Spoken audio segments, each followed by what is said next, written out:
mundu guztiari bezala egia esan etortzen zaizkite talde asko burura. Eta bueno, bertako pare bat talde dudari gabe azpimarratuko nituzke, Berri Txarrak eta Willis Drummond izan dira igual urte askotan bide lagun izan ditutenak. Baina erabaki eta aukeratzea Deftones badalako, niretzako azkeneko urtetakora deskubrimentu bat. Eta batez ere ez detelako ezagutzen jende asko nire inguruan taldea ezagutzen dunik eta gustu hori konpartitzen dunik eta, gomendio bezala hortxe ustez nahi durantzat. Hemen ere galdera askotan bezala asko etortzea izkit burura.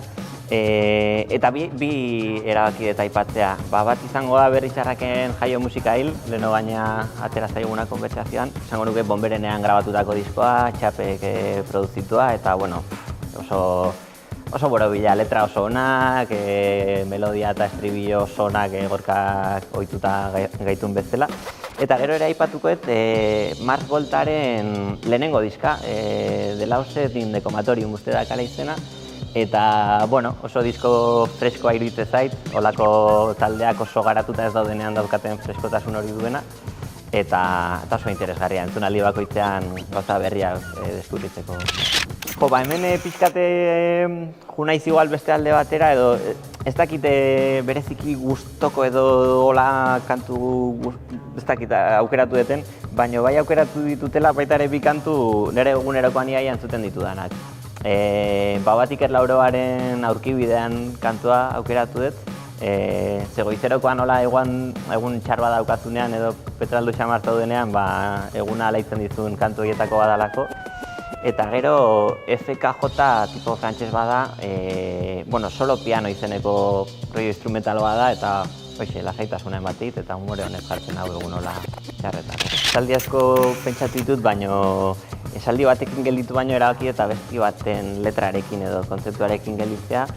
Eta izango da Viva Belgradoren Un relato abestia, Ander Berzosa gaina gomendatu zian bere momentuan eta ilusioz komentatzen dut.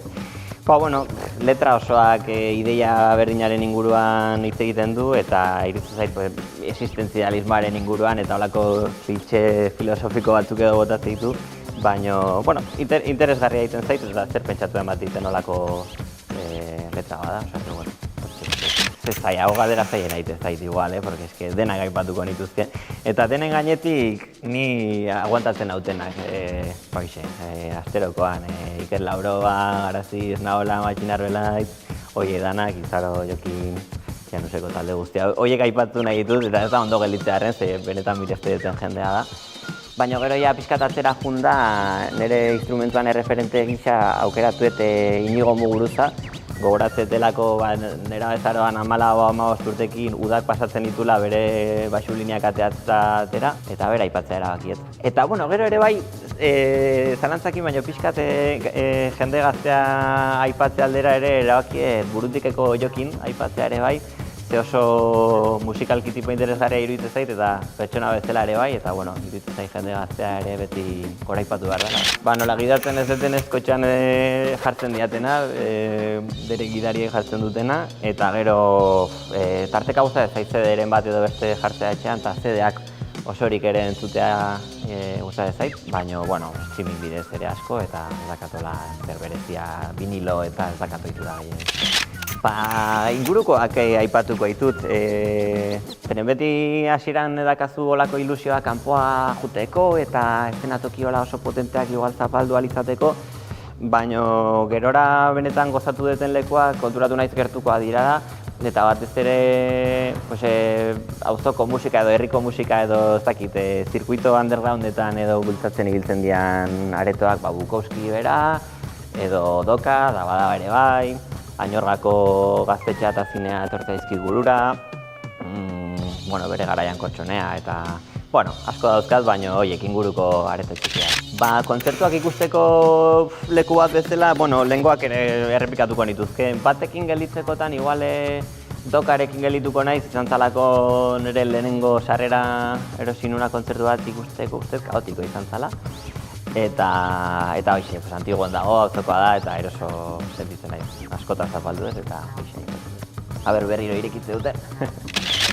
Kontzertua baino gehiago, aipatuko izut esperientzia bat, kontzertu bat eta gero, Ze gogoan daukat 18 urteren bueltan bagenula talde bat lagun artekoa, Eskifaia izenekoa, eta, bueno, asko frikeatzen genuen musikakin, eta momentu hortan regia desente entzute genuen, eta Glaukoma zan gure talde hoitako bat, eta junginen lasartea Zulo tabernan esango nuke ikustea Glaukoman bolo bat, eta hainbesteko motivazioakin eta atea ginen bolotik zuzenean atea aretotik eta lokalea junginela orduak eta orduak pasatzea, bueno, kontzertuan hartutako ideia kopiatzen edo beste buelta bat ematen edo gurea sortzen, baina holako oso esperientzia polito bat bezala dakat eta kontzertua bera igualetan izan ere ikusi deten nola interesgarriena, baina esperientzia oso polita. Ez dakit, ikusi ditute hola beste elkarrizketa batzuk indakoak eta batzuk esate zuten ez dakit egia izango da hau, eta nik dakaten oroimena ez dakit egia dan, baina esan behar nuen Sum 41-en Does This Look Infected uste dakala diskoak izena, eta bueno, nera bezaroko estatu batutako talde hola punk rock estilortako oitako bat zan, The Offspring eta holako estatu bezala, eta uste toixe izan zen. Bueno, disko desente erosi ditut azkeneko boladan, batez ere Durangoko azokan beti bezala, eta ez dakit hau dan erosi duten azkeneko egia esan, baina bai azkeneko diskotatik hola, bueno, atentzioa ditu itena edo azpimarratuko nukena, da Gartxoten Bizirik Gaude, okerrezoan nago, eta, bueno, abesti pare bat hola sartzen zaizkidu ere ziki ondo, baina iruditzen zaite oso tipo interesgarria dela sorkuntza aldetik eta pertsona bezala eta, bueno, daukana baino entzunaldi eta arreta gehiago merezi dula ere uste, eta horregatik hortxe, gomendioa edo.